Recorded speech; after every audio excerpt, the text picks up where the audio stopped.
sore hari jam 15 sore untuk medical check up yang sederhana, gula darah, kolesterol dan sebagainya. DKM Masjid Al Ihsan juga sudah mulai mengaktifkan untuk penerimaan zakat, khususnya zakat fitrah. Sesuai dengan edaran yang kami terima, yang diumumkan oleh Basnas, bahwa untuk Kota Bekasi zakat fitrah per jiwa Rp50.000.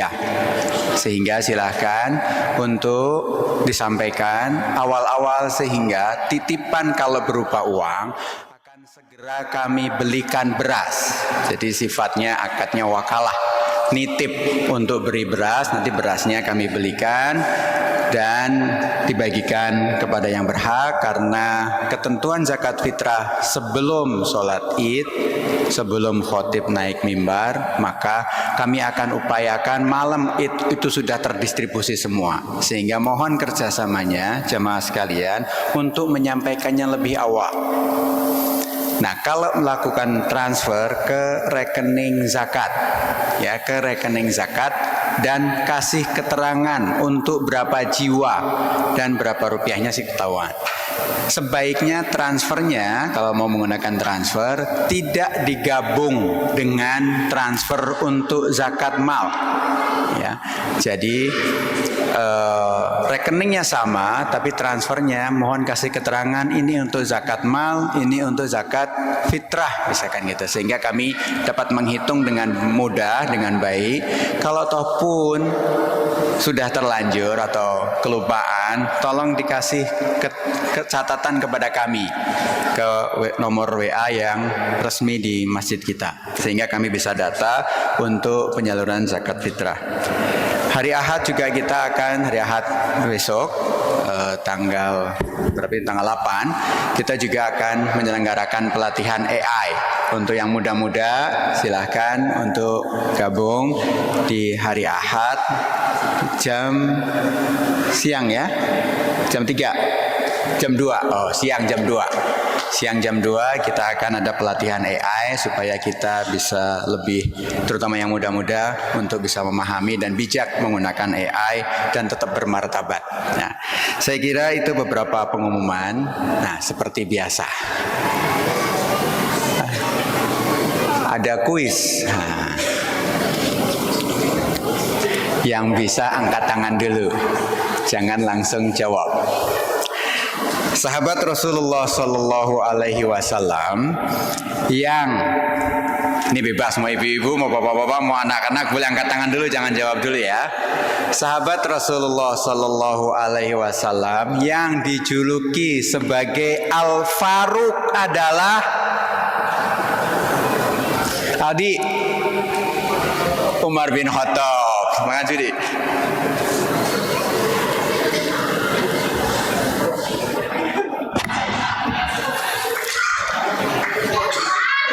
Baik, dulu awal-awal Ramadan kita pernah bahas Ramadan itu artinya apa? Dari kata-kata rombo, romilbo. Apa arti ar-romdo? Pendengar nyimak nih kultum awal dulu. Ustaz Emil. Oh, Ustaz Emil boleh lah. Gak ada yang angkat tangan selain Ustaz Emil? Ustaz Emil? Gak mau. Oke, kita ganti soal yang lebih mudah lagi. Oh, panas. Aduh, siapa namanya? Khalif. Masya Allah, semoga jadi khalifah. Khalif. Telat Bu. Oke, terakhir yang mudah. Semoga ini ibu-ibu yang bisa jawab. Ramadan adalah urutan bulan yang ke, ayo cewek ini 9, bener apa salah? Bener apa salah 9? Ayo ragu-ragu, 9 apa 8? 9. Maju deh. Maju sayang. Maju sayang. Gak apa-apa ya, kalau cewek masih kecil suruh maju aja, gak apa-apa ya. Kita punya sayang ya. Sama-sama, terima kasih semuanya. Semoga manfaat, semoga bisa memakmurkan masjid kita sama-sama. Assalamualaikum warahmatullahi wabarakatuh. Kepada Imam Ustaz Hanzalah, saya persilahkan.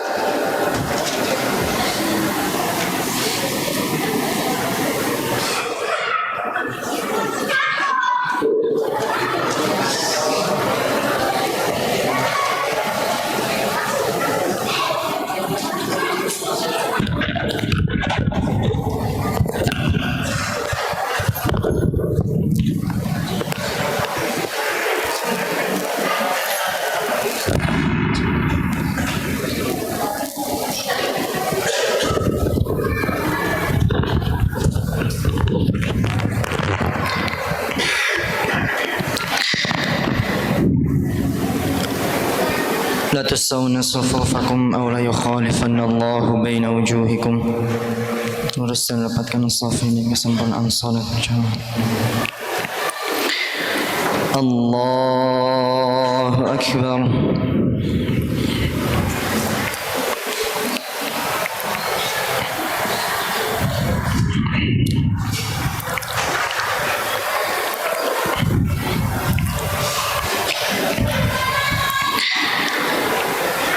بسم الله الرحمن الرحيم الحمد لله رب العالمين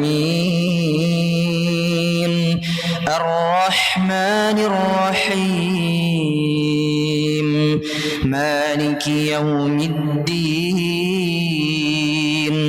إياك نعبد وإياك نستعين اهدنا الصراط المستقيم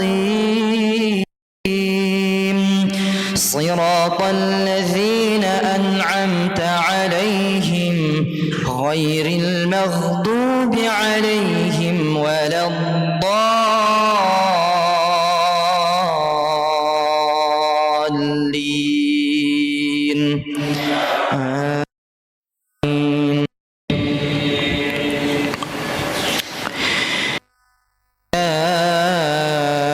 أيها الذين آمنوا استعينوا بالصبر والصلاة إن الله مع الصابرين ولا تقولوا لمن يقتل في سبيل الله أموات بل أحياء ولكن لا تشعرون ولنبلونكم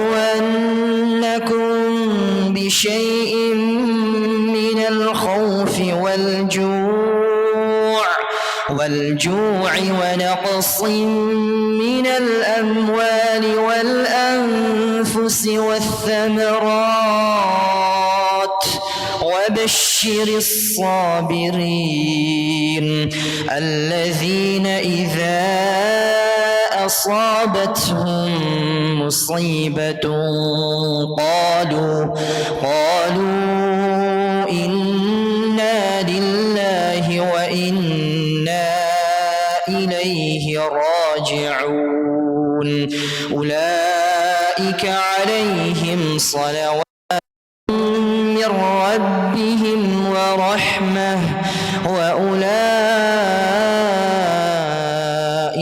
هم المهتدون. الله أكبر.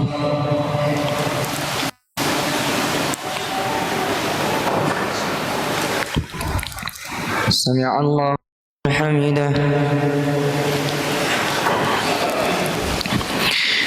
الله أكبر.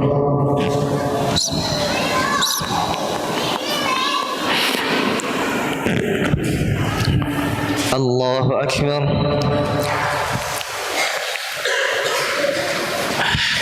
الله أكبر.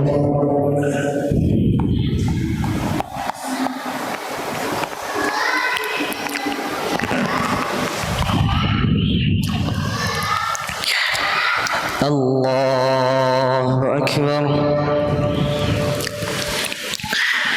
بسم الله الرحمن الرحيم الحمد للعالمين الرحمن الرحيم مالك يوم الدين إياك نعبد وإياك نستعين اهدنا الصراط المستقيم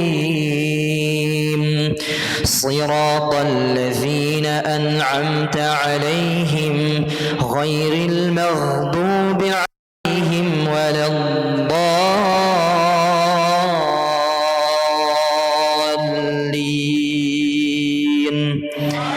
آمين.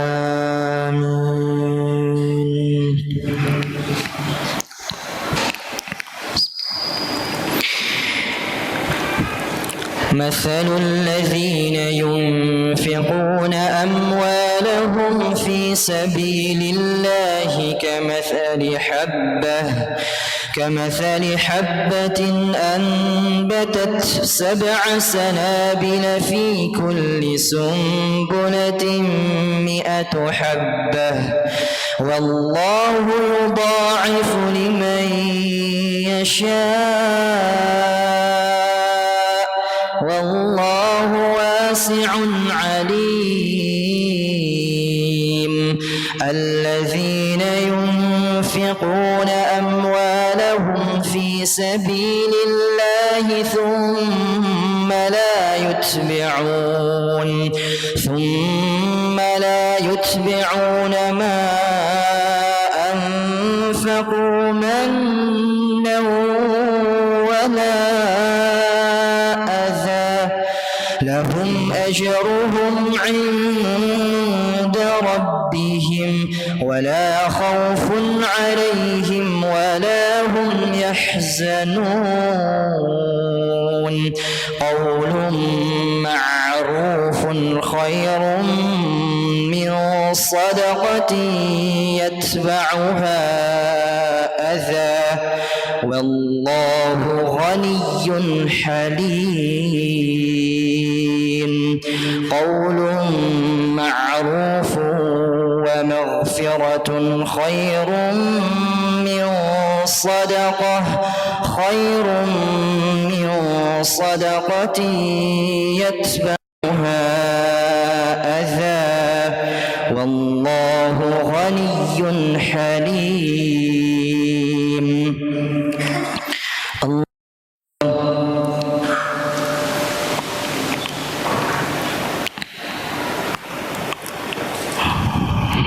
سمع الله لمن حمده.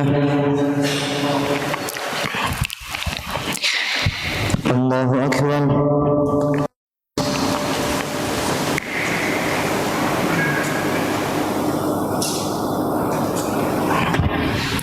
الله أكبر.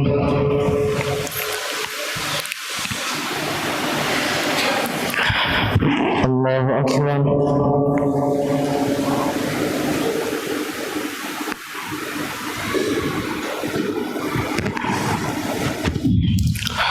الله أكبر.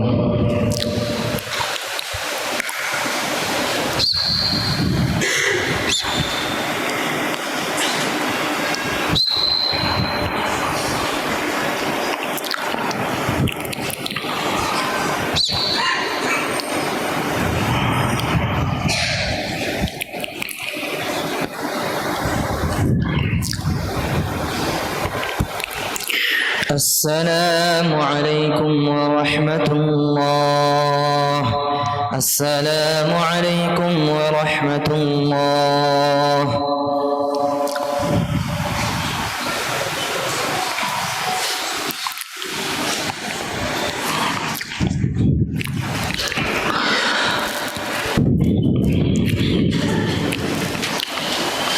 الله أكبر.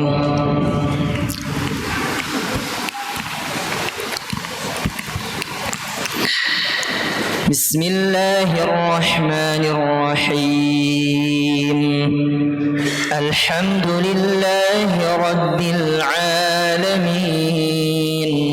الرحمن الرحيم مالك يوم الدين نعبد وإياك نستعين اهدنا الصراط المستقيم صراط الذين أنعمت عليهم غير المغضوب عليهم ولا الضالين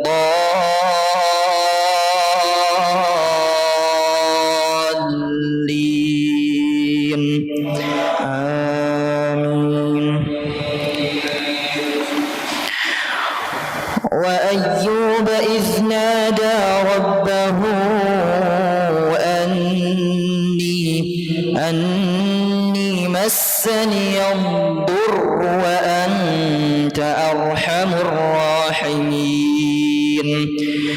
فاستجبنا له فكشفنا ما به من ضر وآتيناه أهله ومثلهم معهم رحمة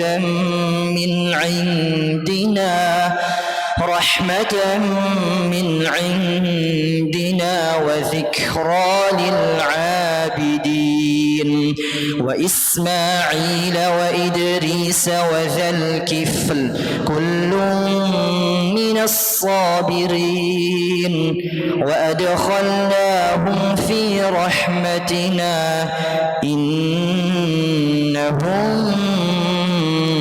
من الصالحين. الله أكبر.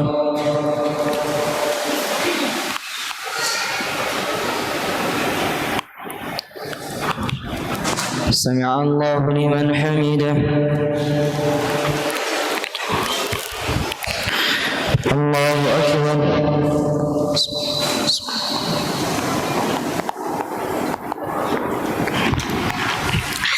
الله أكبر.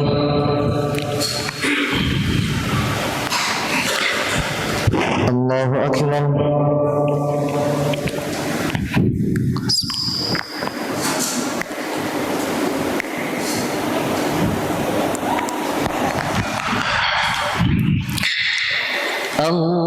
الله أكبر. بسم الله الرحمن الرحيم الحمد لله رب العالمين الرحمن الرحيم مالك يوم الدين إياك نعبد وإياك نستعين اهدنا الصراط المستقيم صراط الذين أنعمت عليهم غير المغضوب عليهم ولا الضالين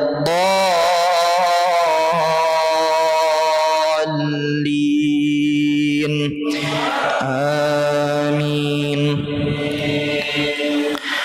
وذا النون إذ ذهب مغاضبا فظن أن لن نقدر عليه فنادى في الظلمات أن لا إله إلا أنت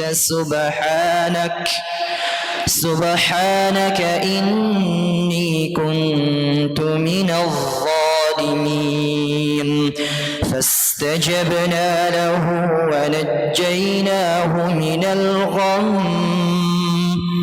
وكذلك ننجي المؤمنين. الله أكبر.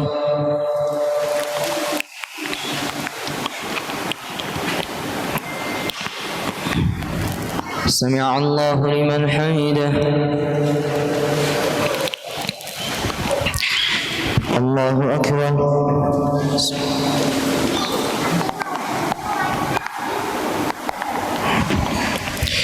الله أكبر.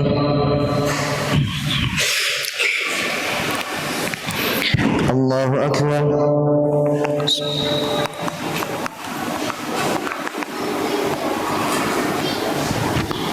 الله أكبر.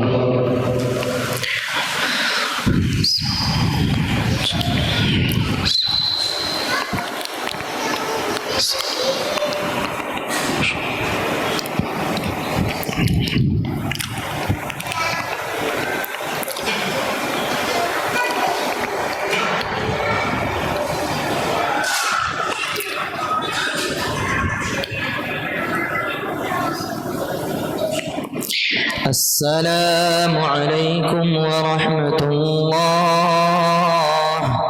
السلام عليكم ورحمة الله.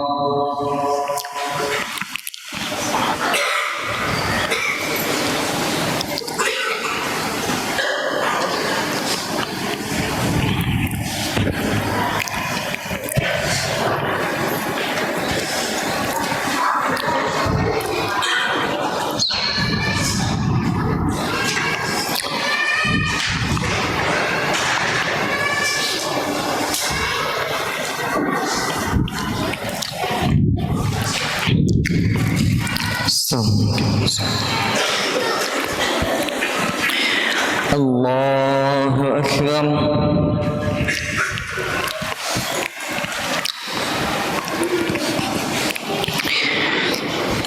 بسم الله الرحمن الرحيم. الحمد لله رب العالمين الرحمن الرحيم مالك يوم الدين. إياك نعبد وإياك نستعين. اهدنا الصراط المستقيم صراط الذين أنعمت عليهم غير المغضوب عليهم ولا الضالين.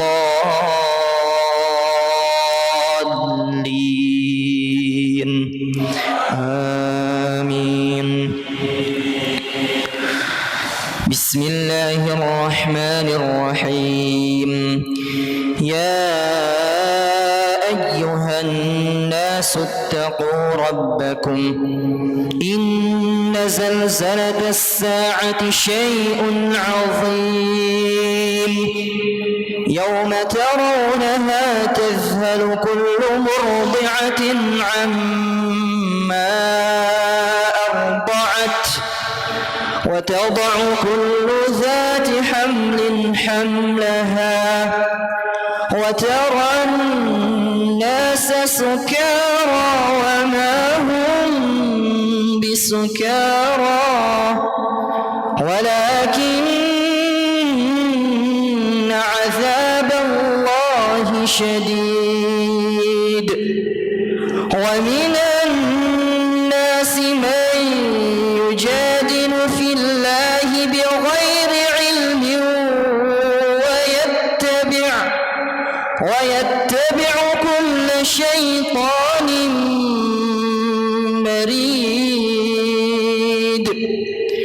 كتب عليه أنه من تولاه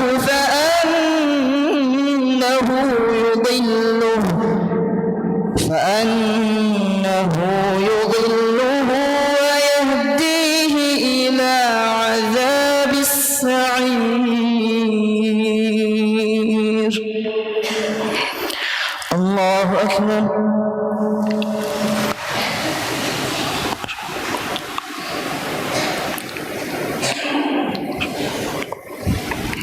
سمع الله لمن حمده.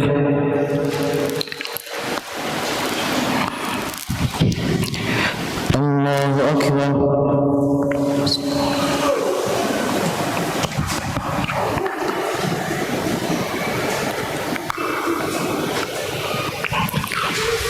الله أكبر.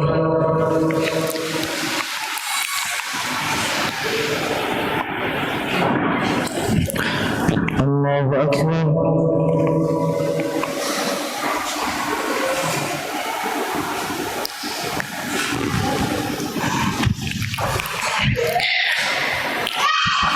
الله أكبر. بسم الله الرحمن الرحيم. الحمد لله رب العالمين الرحمن الرحيم مالك يوم الدين. إياك نعبد وإياك نستعين. اهدنا الصراط المستقيم صراط الذين أنعمت عليهم غير المغضوب عليهم ولا الضالين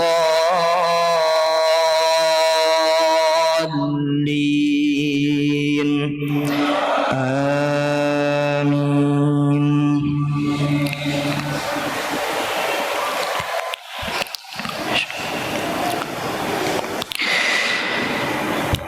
يا أيها الذين آمنوا اركعوا واسجدوا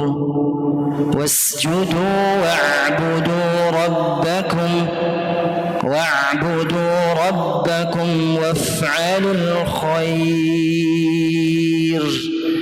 وافعلوا الخير لعلكم تفلحون.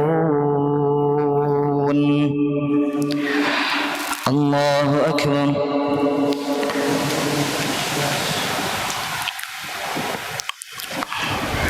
سمع الله لمن حمده. الله أكبر.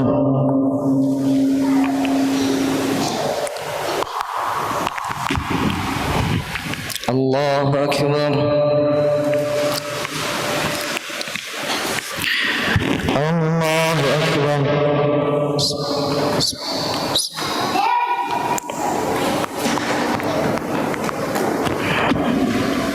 الله أكبر.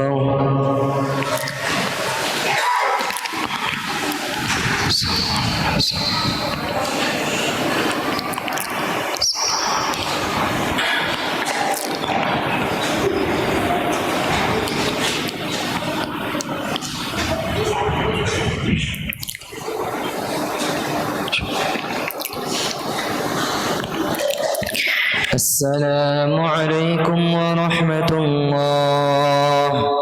السلام عليكم ورحمة الله.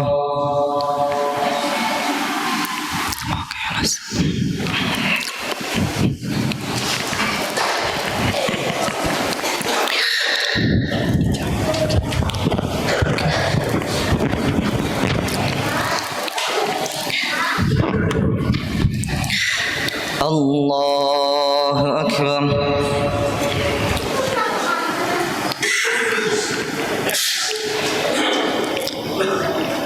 بسم الله الرحمن الرحيم. الحمد لله رب العالمين الرحمن الرحيم مالك يوم الدين إياك نعبد وإياك نستعين اهدنا الصراط المستقيم صراط الذين أنعمت عليهم غير المغضوب عليهم ولا الضالين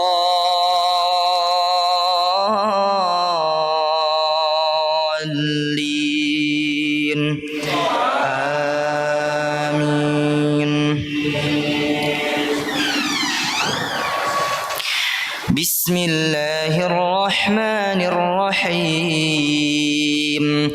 قد أفلح المؤمنون الذين هم في صلاتهم خاشعون والذين هم عن اللغو معرضون والذين هم للزكاة فاعلون والذين هم لفروجهم حافظون إلا على أزواجهم أو ما ملكت أيمانهم فإنهم غير ملومين فمن ابتغى وراء ذلك فأولئك هم العادون والذين هم لأماناتهم وعهدهم راعون والذين هم على صلواتهم يحافظون أولئك هم الوارثون الذين يرثون الفردوس هم فيها خالدون. الله أكبر.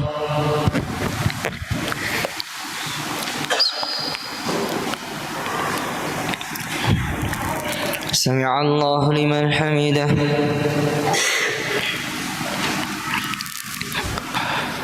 الله أكبر.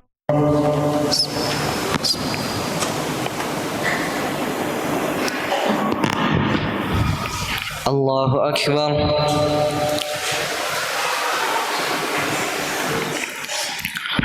الله أكبر.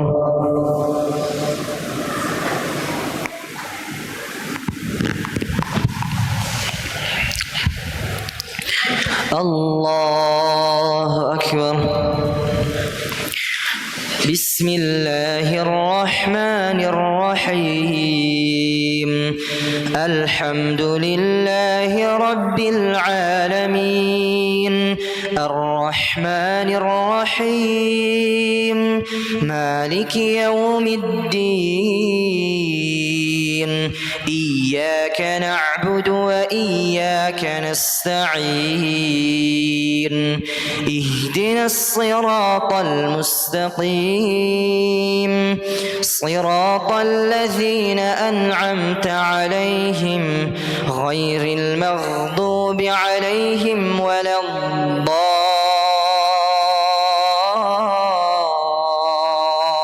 الضالين. آمين. وهو الغفور الودود ذو العرش المجيد فعال لما يريد. هل أتاك حديث الجنود فرعون وثمود بل الذين كفروا في تكذيب والله من ورائهم محيط. بل هو قرآن مجيد في لوح محفوظ. الله أكبر.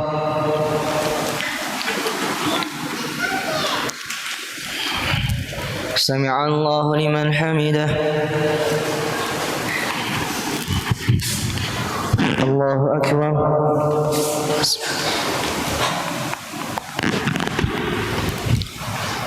الله أكبر.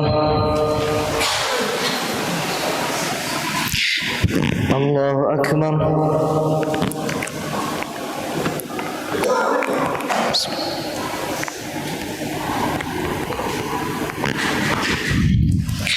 الله أكبر.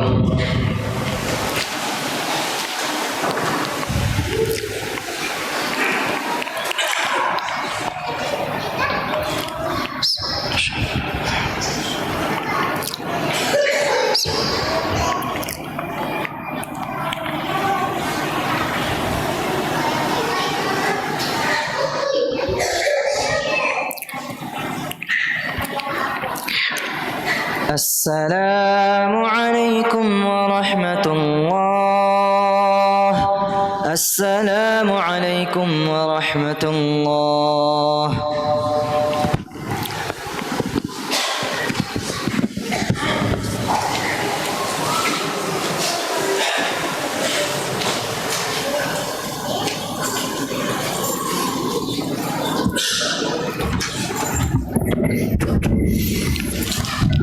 Bismillah, assalamualaikum warahmatullahi wabarakatuh. Alhamdulillahilladzi khalaqal insana wa 'allamahu al-bayan alladzi anzalal qur'ana duf'atan wahidatan wa munajjaman. Assalatu wassalamun ala ashrafil anbiya'i wal mursalin wa ala alihi wa ashabihi wa man tabi'ahum bi ihsanin ila yaumiddin, amma ba'd. Ma'asyiral muslimin rahimani wa rahimakumullah. Selamat malam para pejuang. Selamat malam para pencari ampunan Allah Subhanahu wa taala.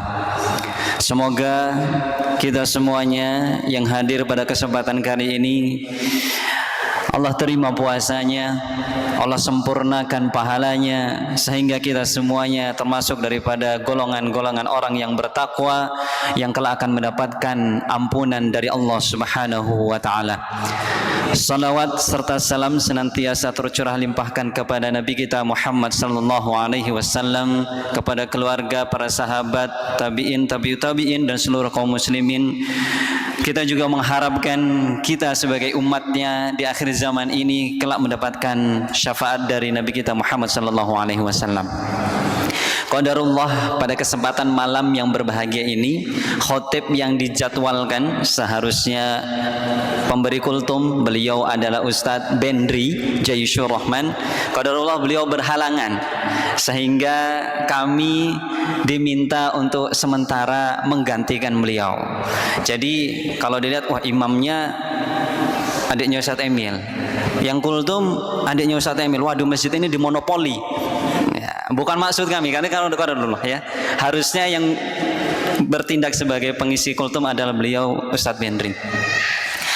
Ala kulli hal, ibu-ibu jamaah, bapak-bapak sekalian dirahmati Allah Subhanahu wa taala, kadang melihat saya mungkin sebagai imam, kadang melihat saya juga hadir sebagai MC, kadang juga sebagai tukang doa. Semoga tidak bosan dengan ustadz lagi begitu ya. Ala kulli hal, tema pada kesempatan malam hari ini, malam keberapa ini? Ada yang berapa? 17. Ada yang 18. Gak apa-apa, yang penting sama-sama puasa. Wah ribut tanggal 17, saya 17, saya 18, puasa enggak? Enggak. Ributin tanggal tapi yang kewajibannya tidak dilaksanakan. Kamu tanggal berapa? 17. Situ tanggal berapa? 18. Salat enggak? Enggak. Apa fungsinya? Yang penting baik 17 Anda punya dalil silahkan kerjakan, yang 18 juga punya dalil juga silahkan kerjakan. Yang penting kewajiban-kewajiban yang harus kita laksanakan kita penuhi. Masyarul muslimin rahimani wa rahikumullah. Sama juga tanggal 17 atau 18 ini, pas banget malam ini, itu juga sering terjadi perdebatan antara kaum muslimin. Peristiwa apa yang biasanya jadi ribut? Tanggal 17 apa 18? Nuzulul Quran. Ada yang bilang nuzulul Quran itu tanggal 17 Ramadan. Oh enggak, siapa bilang tuh nuzulul Al-Quran tanggal 17? Tanggal 18. Yang satu lagi bilang bukan 17, bukan 18, tanggal 21. Ada satu lagi yang bilang bukan 17, bukan 18, bukan 21, tapi tanggal 25 Ramadan nuzulul Quran itu. Wah, ngeributin tanggal tapi Al-Qur'annya nggak dibaca jamaah. Ngapain ngeributin tanggal? Al-Qur'an sudah pasti turun. Yang dimintakan dibaca Al-Qur'annya, dijadikan pedoman, diamalkan. Ini malah sibuk ribut kapan turunnya. Nah, padahal bukan itu yang paling penting jamaah sekalian rahmati Allah Subhanahu wa taala. Kalau kita runtut, masyarul muslimin. Nah, ulama-ulama ini kan luar biasa, diruntut, ingin meruntut tuh peristiwa-peristiwa itu. Nah, kalau dikatakan nuzulul Quran itu dibagi menjadi kedua. Ya. Nuzul seperti sebagaimana yang disampaikan oleh Imam Al-Qurtubi. Ini mufasir, syekhnya para mufasir. Kitab tafsir paling tua, tafsir Al-Qurtubi. Beliau mengatakan bahwasanya Al-Quran itu diturunkan menjadi dua fase. Fase yang pertama, Al-Quran diturunkan secara seluruh 30 juz kemana? Ke langit bumi.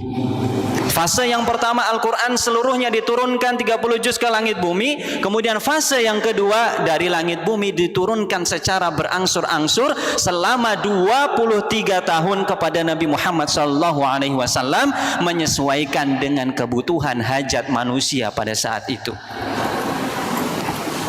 Fasenya diruntut oleh para ulama. Yang pertama, Allah turunkan Al-Quran ke Lauhul Mahfud. Tadi dibaca oleh Imam, bal huwa Qur'anum Majid fi lauhim mahfud. Quran surat Al-Buruj. Diturunkan di Lauhul Mahfuz, bentuknya seperti apa? Tidak ada yang tahu. Wallahu a'lam. Dari Lauhul Mahfuz diturunkan oleh Allah Subhanahu wa taala ke Baitul Izzah Sama'id Dunya, ke langit ke-7. Ada tanggal-tanggal untuk langit 1, 2, 3 sampai ke-7. Dari langit dunia diturunkan kepada Nabi Muhammad sallallahu alaihi wasallam. Nah, masalahnya nuzul ini kapan? Nah, nuzul ini kan ada dua. Satu, ini fase yang pertama. Mau fase yang pertama apa fase yang kedua? Fase yang pertama jelas Allah mengatakan apa? Inna anzalnahu fi lailatul qadar. Itu Allah yang punya Al-Quran jelas mengatakan kami menurunkan Al-Quran pada saat malam Lailatul Qadar. Harinya kapan? Apakah 21, 25, 23? Tidak disebutkan. Ini situ mau yang nuzul Quran yang mana? Nuzul Quran yang 23 tahun, yang pertama kali surat Al-Alaq itu, Iqra bismi rabbikal ladzi khalaq, atau ketika Allah turunkan semuanya 30 juz ke langit? Masyaallah muslimin rahimani wa rahimakumullah. Balik tadi, enggak penting ya. Ulama-ulama ini kan Masya Allah, mungkin nanti kita lihat ada yang mengadakan nuzulul Quran, memperingati nuzulul Al-Quran, silahkan. Karena tujuannya bukan kita mengagungkan tanggalnya. Untuk apa kita agungkan kapan Nabi Muhammad SAW lahir? Untuk apa kita agungkan sementara kita lupa untuk yang paling penting, yaitu mengikuti Nabi kita Muhammad SAW. Sama seperti halnya nuzulul Quran, silahkan diadakan oleh para ulama, oleh para salaf. Tujuannya untuk apa? Supaya mengingatkan, ini loh Al-Quran Allah turunkan kepada Nabi Muhammad SAW untuk kemudian nanti untuk kalian, untuk kita kaum muslimin, untuk pegangan hidup. Hidup ini adalah berlandaskan Al-Quran supaya tidak tersesat ya. Ini ada orang malah ributin tanggal tapi lupa dengan esensi yang sesungguhnya, bid'ah lah dan seterusnya, lupa dengan esensi. Bahwasanya ibadah-ibadah yang mungkin terlihat enggak ada contohnya Nabi, oleh para ulama itu sedemikian rupa dengan niat yang baik supaya apa? Supaya kita ingat kembali tentang bahwasanya Al-Quran itu bukan hanya sebatas peringatan. Al-Quran itu bukan hanya sebatas hiasan, bukan sebatas buku. Al-Quran itu diturunkan kepada Nabi Muhammad sebagai pedoman hidup untuk kita semuanya. Masyarul muslimin, sidang salat tarawih yang dirahmati Allah Subhanahu wa ta'ala. Alhamdulillah. Nah, ini alhamdulillah jamaah masjid kita yang bapak-bapak kalau yang ibu-ibu kemarin ya, yang ibu-ibu tanggal 15 sudah hatam 30 juz ya, hatam membaca. Yang bapak-bapak juga nggak kalah, setelahnya juga ikutan hatam, yang ikut ngaji setiap ba'da subuh itu selesai hatam juga kemarin 30 juz juga, sama-sama hatam. Weh, sudah hatam berarti sudah tamat baca Al-Quran. Enggak gitu. Saya misalkan ada yang hafal Al-Quran, oh sudah hafal Al-Quran, sudah tamat baca Al-Qurannya. Enggak juga. Ini luar biasa sekarang hadir di antara kita jamaah yang dirahmati Allah Subhanahu wa ta'ala. Kalau kita tahu bacaan Al-Quran itu selama ini mungkin cuma satu jenis, Alhamdulillahi Rabbil Alamin. Kita nggak tahu kalau ternyata ada yang baca, ada cara baca yang lain, Alhamdulillahi Rabbil Alaminah. Ada yang baca Siratal Mustaqim, ada yang dibaca dengan cara Ziratal Mustaqim, Ghairil Maghdubi Alaihim. Itu yang kita tahu. Ada Ghairil Maghdubi Alaihimu. Dan semuanya itu adalah bacaan Al-Quran sahih, benar. Nabi yang mengatakan itu dari Nabi Muhammad Sallallahu Alaihi Wasallam. Ya, kita nggak tahu. Selama ini taunya sudah hatam 30 juz beres Ustaz. Padahal masih banyak lagi itu yang perlu, masih sangat banyak yang tidak kita ketahui. Nah, kalau kita lihat, masyarul muslimin rahimakumullah, ini pernah terjadi nih. Orang nggak ngerti ya, orang nggak ngerti bacaan Al-Quran. Itu bukan orang sekarang saja. Ini kok imam baca Alhamdulillahirabbil alamin, alaminah. Dari mana ini? Sesat ini. Bukan imamnya yang sesat, tapi kitanya yang kurang ilmu. Kadang itu kita terlalu cepat menghukumi sesuatu yang tidak kita kuasai. Nah, Pernah juga terjadi bahkan di zaman sahabat Nabi Muhammad di zaman para sahabat ketika Nabi Muhammad masih hidup, terjadi antara sahabat Umar radhiyallahu anhu dan sahabat Ibnu Hisham. Ya. Ketika itu Ibnu Hisham sedang sholat, baca surat Al-Furqan, kedengaran sama Umar. Dia, kata Umar dalam hadis riwayat Bukhari Muslim ini, ya, kata Umar, loh, dia baca surat Al-Furqan dengan sesuatu huruf-huruf yang tidak pernah aku dengar. Hampir-hampir saja, kata Umar, saya labrak gitu orang lagi sholat. Mau saya tempeleng kalau bahasanya Umar, ya. Mau saya tarik sorbannya, ya. Kamu baca apa? Tapi akhirnya kata Umar, saya bersabar, saya tunggu Ibnu Hisham sampai dengan selesai salam. Begitu salam langsung ditarik sorbannya. Kamu tadi baca apa? Kata Umar, wallahi, katanya, saya baca Al-Quran sebagaimana yang telah Nabi ajarkan kepadaku, tapi itu tidak sama dengan apa yang kamu baca tadi. Terus Ibnu Hisham juga bersema, dan demi Allah, apa yang aku baca surat Al-Furqan itu juga sama sebagaimana yang Nabi Muhammad ajarkan kepada aku. Kemudian keduanya menghadap kepada Nabi Muhammad, diadukan perkara yang tadi. Kemudian kata Nabi Muhammad, Umar, sudah tenang, coba tenang Umar. Ibnu Hisham, silahkan kamu baca. Dia baca surat Al-Furqan sebagaimana yang ia baca tadi ketika sholat, yang kata Umar aneh ini, nggak pernah ini. Kemudian kata Nabi Muhammad, seperti itulah Al-Quran diturunkan. Kemudian Nabi Muhammad bilang, Umar, sekarang giliran kamu yang baca, silahkan kamu baca surat Al-Furqan, ayat yang sama dibaca. Selesai. Kemudian Nabi Muhammad juga mengatakan, demikian pula itulah Al-Quran diturunkan. Makanya Nabi Muhammad kemudian mengatakan, sesungguhnya Al-Quran itu diturunkan dengan 7 huruf yang dikenal dengan kiroat. Kiroat itu apa, Ustadz? Kiroat itu cara membaca Al-Quran, ayat-ayat dalam Al-Quran. Ada 7 yang mutawatir, ya. Yang mutawatir ada 7. Yang pertama Imam Nafi, yang kedua Imam Ibnu Katsir, ada Imam Ibnu Katsir, Abu Amr, Imam Ibnu Amir, kemudian yang kelima Imam Asim, yang keenam Hamzah, yang ketujuh Kisai. Ditambah lagi 3 menjadi qiraah asyrah, bacaan 10 nanti setiap 10 imam ini punya 2 jalur, punya 2 periwayat, jadi 20 tuh, jenisnya beda-beda. Nah, makanya di kuliah kita ini, kuliah agama, jurusan yang paling tinggi grade-nya, dan paling sedikit peminatnya itu adalah Al-Quran dan hadis. Karena payah betul ngafalin jenis-jenis Al-Quran. Ini di sini dibaca begini, ini dibaca begini. Ngafalin hadis, beribu-ribu hadis, riwayat hadis, nama-nama orang, makanya sedikit, ya. Makanya kita jarang mendengarkan karena memang apa? Sedikit yang memiliki kemampuan. Sampai 10, sampai 14 nanti. Dari 10 ditambah lagi menjadi qiraah 14. Nah, kalau yang boleh dipakai untuk sholat itu 7 plus 3, 10. 7 yang mutawatir, kemudian 3 yang sahih, ya. 7 mutawatir, 3 yang sahih.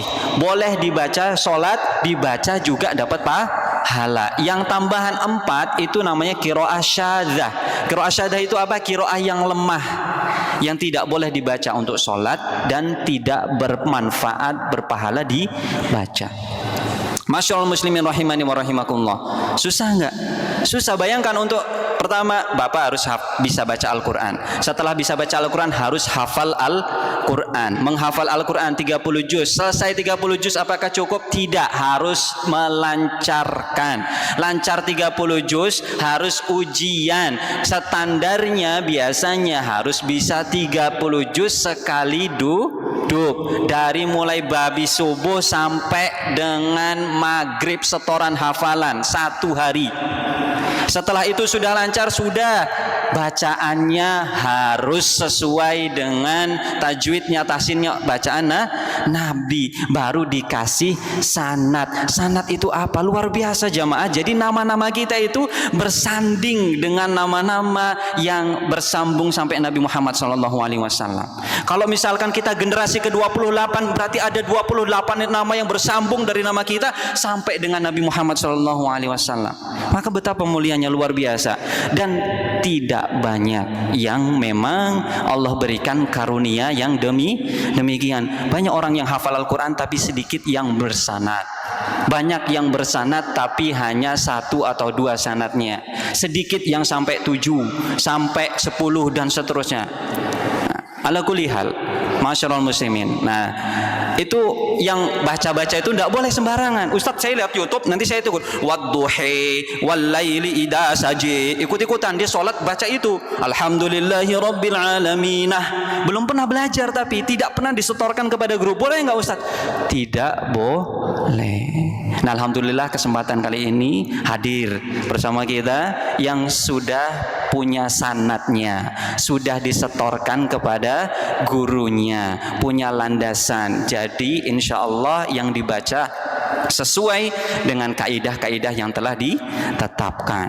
Nah, alhamdulillah, semoga ya menambah hazanah pengetahuan kita tentang Al-Quran sehingga semakin semangat kita untuk belajar Al-Quran. Yang belum bisa belajar baca, ya semoga mau belajar baca. Yang sudah bisa baca, semoga berlanjut menghafal. Yang sudah belajar menghafal, semoga sedikit demi sedikit belajar memahami. Yang sudah belajar memahami, semoga berkenan untuk mengamalkan, mempraktekkan, mengaplikasikan setiap ayat yang ia telah pahami dalam kehidupan sehari-hari.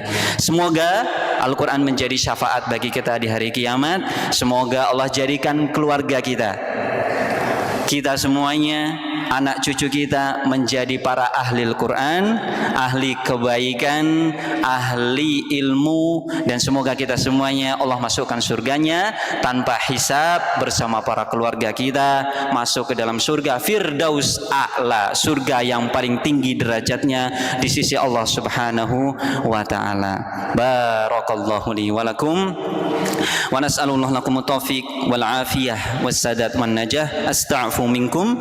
Saya mohon maaf kalau ada kurangnya. Nasrun minallahi wa fathun qarib wa basyiril mu'minin. Billahi. Assalamualaikum warahmatullahi wabarakatuh.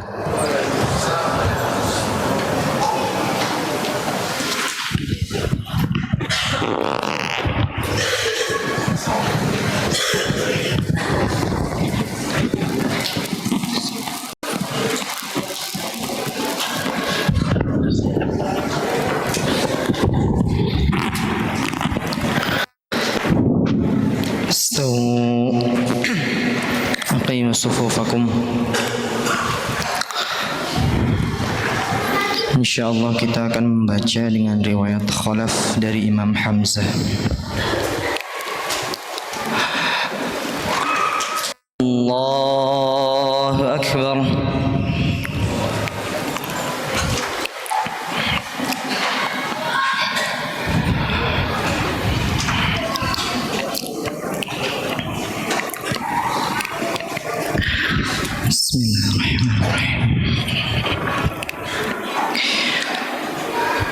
الحمد لله رب العالمين الرحمن الرحيم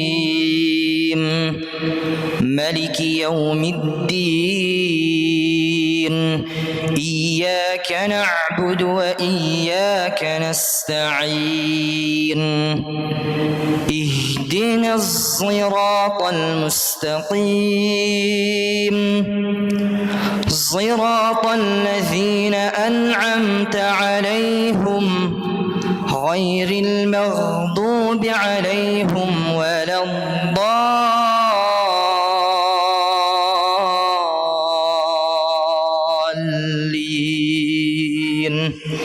آمين.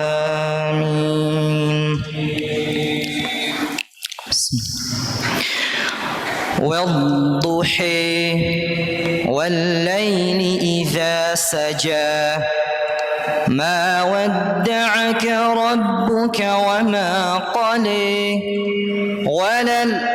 وللآخرة خير لك من الأولى ولسوف يعطيك ربك فترضي ألم يجدك يتيما فآوي ووجدك ضالا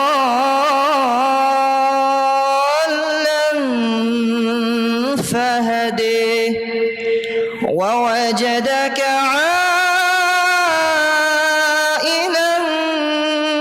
فأغني فأما اليتيم فلا تقهر وأما السائل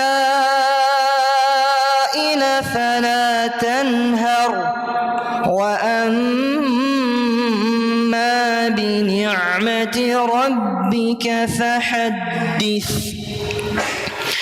الله أكبر.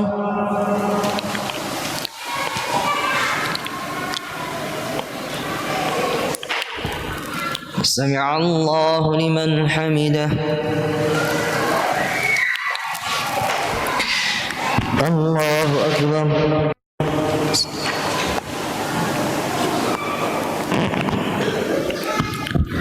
الله أكبر.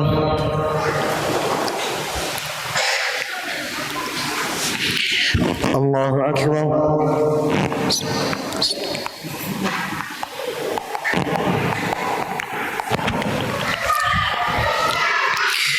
الله أكبر. بسم الله. الحمد لله رب العالمين الرحمن الرحيم مالك يوم الدين إياك نعبد وإياك نستعين اهدنا الصراط المستقيم صراط الذين أنعمت عليهم غير المغضوب عليهم ولا الضالين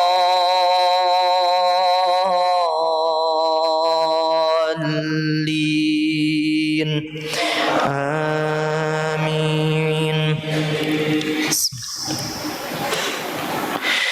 إذا زلزلت الأرض زلزالها وأخرجت الأرض أثقالها وقال الإنسان ما لها يومئذ تحدث أخبارها بأن ربك أوحي لها يومئذ يصدر الناس أشتاتا ليروا أعمالهم فمن يعمل مثقال ذرة خيرا يره ومن يعمل مثقال ذرة شرا يره. الله أكبر.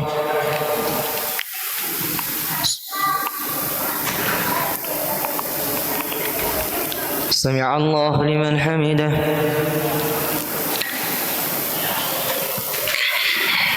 الله أكبر.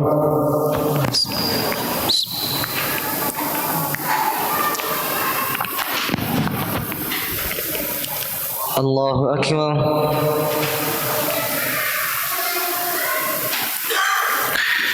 الله أكبر.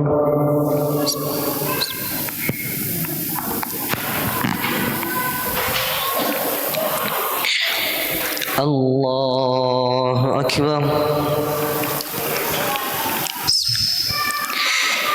الحمد لله رب العالمين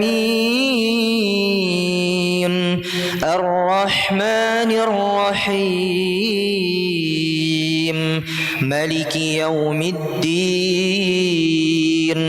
إياك نعبد وإياك نستعين اهدنا الصراط المستقيم صراط الذين أنعمت عليهم غير المغضوب عليهم ولا الضالين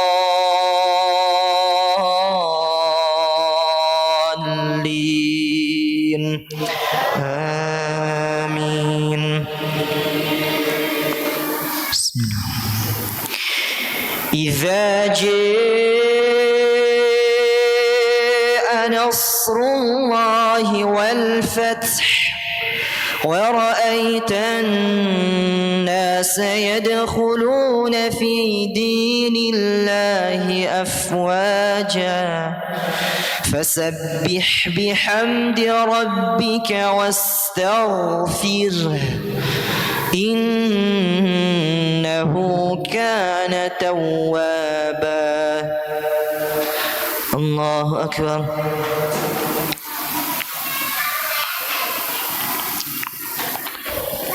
سمع الله لمن حمده.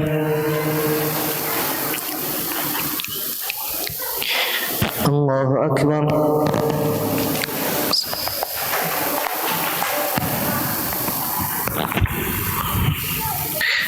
الله أكبر.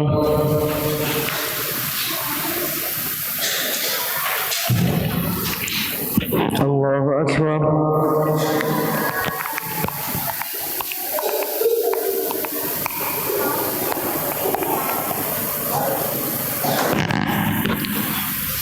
الله أكبر.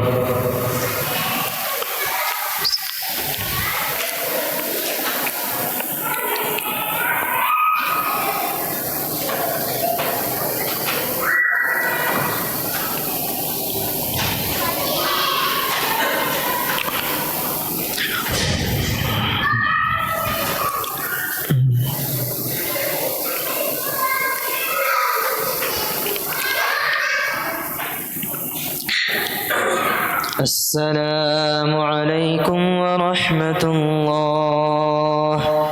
السلام عليكم ورحمة الله. سبحان الله.